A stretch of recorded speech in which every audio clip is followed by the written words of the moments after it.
रूसी कब्जे वाले बाखमुट पर यूक्रेन का अटैक हुआ है। बाखमुट में रूसी सैन्य ठिकानों पर ड्रोन से हमला हुआ।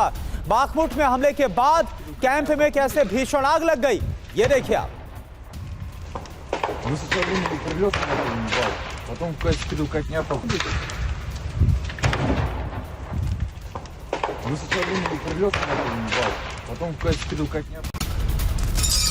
यहाँ तो बाखमुट में ऐसे कई इलाके हैं जहां पर यूक्रेनी फौज रूसी सैनिकों पर भारी पड़ रही है। बाखमुट में रूसी सैन्य पोजीशन पर तबाही मची है। कई रूसी सैनिकों के मारे जाने की खबर सामने आ रही है। बाखमुट के अलग अलग इलाकों से आ रही ये तस्वीरें बता रही हैं कि जंग किस भयावह मोड़ पर पहुंच गई।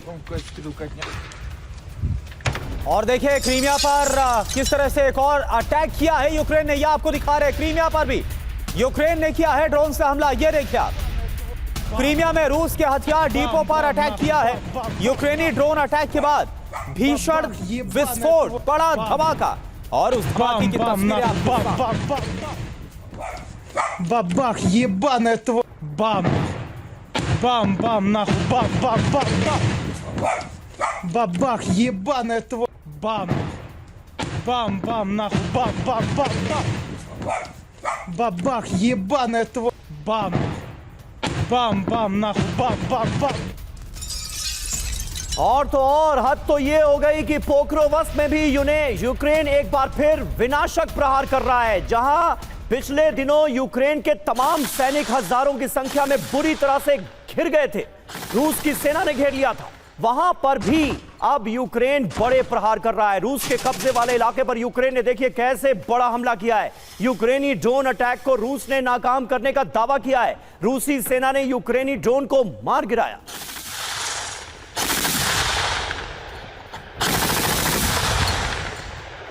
और वॉर जोन से एक और बड़ी खबर। वॉर जोन में एक्शन में है यूक्रेनी वायुसेना भी। नेप्रो में MiG-29 से रूसी काफिले पर हमला हुआ है।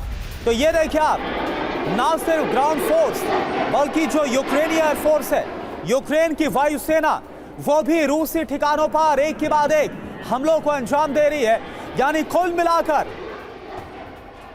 यूक्रेन की तरफ से पूरी ताकत झोंक दी गई है इस युद्ध के अंदर, जिसका अंजाम सिर्फ और सिर्फ विनाश के तौर पर सामने आ रहा है।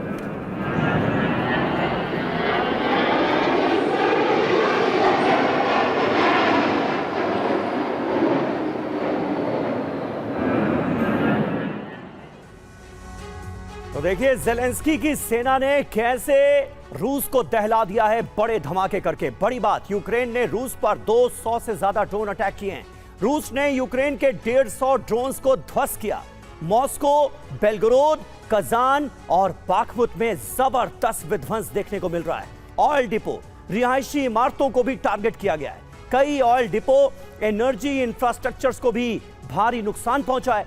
रूस ने यूक्रेन के 30 ड्रोन्स इंटरसेप्ट किए। अब देखिए यूक्रेन क्या दावा कर रहा है। 1200 ड्रोन, 50 मिसाइल अटैक का जवाब दिया गया। बड़ी बात क्या है, रूस के हमले के बाद यूक्रेन ने पलटवार किया। यूक्रेन का रूस के 1500 किलोमीटर अंदर तक अटैक हुआ है। ब्रिगेडियर शरदेंदु सर, एक बात आपसे समझना चाहूंगा।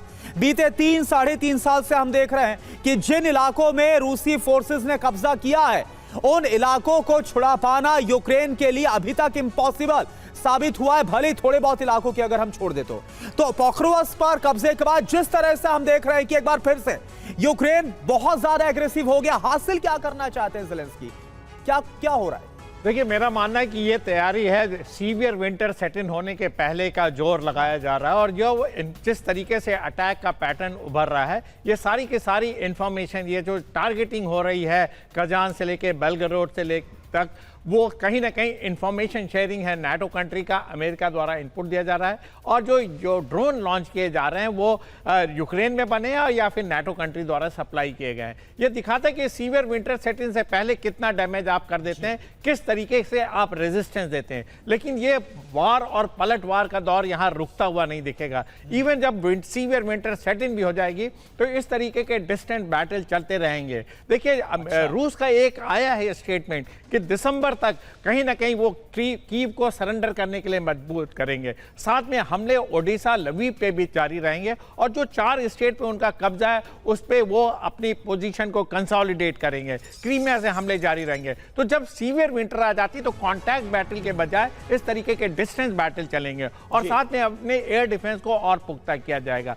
देखिए, यूक्रेन जब अटैक करता है तो कहीं ना कहीं आपको एक बड़ी लार्जर पिक्चर को समझना पड़ेगा। नाटो के कंट्री तमाम हैं जो इस तरीके की इंफॉर्मेशन शेयरिंग कर रहे हैं और कहीं ना कहीं उनको एक डिक्टेशन आता है, अमेरिका की तरफ से ओके मिलता है, तब इस तरीके के स्ट्राइक कजान तक में किया जाता है जो कि 1500 किलोमीटर बॉर्डर के दूसरी तरफ है। बिल्कुल, तो इस पैटर्न को समझना पड़ेगा और साथ में एनर्जी रिसोर्सेज को तो टारगेट किया ही जा रहा है। विंटर आया नहीं कि आपके एनर्जी रिसोर्सेज की टारगेटिंग, जिसमें गैस स्टेशन है, पेट्रोल स्टेशन है, इन सारे की टारगेटिंग होगी। और रशिया सारी वो कोशिशें की जा रही हैं रूस की तरफ से भी, यूक्रेन की तरफ से भी, कि इन सर्दियों में लोगों का जीना मुहाल हो जाए। बंसल साहब भी हमारे साथ मौजूद है। बंसल साहब, नवंबर में ये जो रूस और यूक्रेन का एक तरह का विंटर सेटलमेंट नजर आ रहा है जंग के मैदान में, ये संकेत क्या देता है? क्या सर्दियां और भी ज्यादा खौफनाक होंगी? युद्ध बहुत खौफनाक तरीके से चल रहा है अभी, लेकिन अगर रशिया का ये इरादा हो कि वो कीव को कब्जा कर लेगा विंटर दिसंबर में, ये नहीं हो पाएगा। वो इसलिए नहीं हो पाएगा, अभी बड़ी मुस्तैदी से ओपन में जो है पूरी नाटो उनके साथ है और प्रेसिडेंट ट्रंप ने भी बिल्कुल एक सहारा दे दिया है और कह दिया है कि आप बाखमुत से अपनी मत, यहाँ से प्रोकोरोवस से अपनी सेना मत हटाइए, लड़ते रहिए, जिसमें कि जेलेंस्की को वहाँ पे अपने सेना को छोड़ना पड़ रहा है। इसके साथ साथ में उन्होंने ये भी कहा कि आप क्रीमिया पे अटैक करिए। तो दोनों तरफ से कोशिश ये है, रशिया ये चाहता है कि अगर वो प्रोकोरोवस को पूरा ले लेता है तो बार्गेनिंग उनके फेवर में चली जाएगी, लेकिन उसी तरह से जो अगर क्रीमिया के ऊपर में जो अटैक करता है और उस पर अपना कुछ कब्जा जमा लेता है यूक्रेन, तो इनकी बार्गेनिंग पावर बढ़ जाएगी। इसी तरह से उन्होंने सोचा है कि हम यूक्रेन के अंदर में करें ये अटैक। तो ये सब कुछ देखते हुए इस समय यूक्रेन भी काफ़ी अग्रेसिव है। हालांकि जो रूस अपना पक्ष दिखाता है, लेकिन काफ़ी हद तक एक्सपोज हो चुका है। जितने अटैक रूस के अंदर में हो रहे हैं, उनके मास्को तक में हो रहे हैं, उनकी डिफेंस कैपेबिलिटी जो है वो कंप्रोमाइज़ हैं। तो इस तरह से वहाँ पर जो उनके काफ़ी सैनिक अभी जो प्रोकोरोवस में मारे गए हैं और जिस तरह से एक दिन के अंदर ही करीब 24,000 सैनिक। बिल्कुल बंसल सर, तो एक तरफ एटमी तैयारी हो रही है, हम देख रहे हैं किस तरह से रूस के साथ साथ अमेरिका एटमी तैयारी करता हुआ नजर आ रहा है।